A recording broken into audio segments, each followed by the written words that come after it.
یہودی کہتے ہیں کہ عیسائی رستے پر نہیں، اور عیسائی کہتے ہیں کہ یہودی رستے پر نہیں، حالانکہ وہ کتاب الہی پڑھتے ہیں۔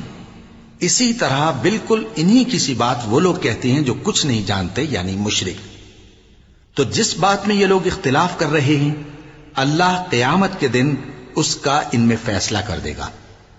اور اس سے بڑھ کر ظالم کون جو اللہ کی مسجدوں میں اللہ کے نام کا ذکر کیے جانے کو منع کرے اور ان کی ویرانی کے لیے کوشش کرے۔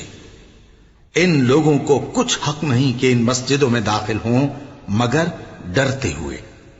ان کے لیے دنیا میں رسوائی ہے اور آخرت میں بڑا عذاب۔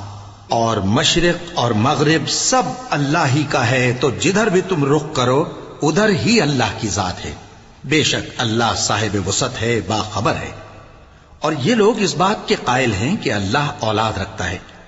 نہیں، وہ پاک ہے، بلکہ جو کچھ آسمانوں اور زمین میں ہے سب اسی کا ہے، اور سب اس کے فرما بردار ہیں۔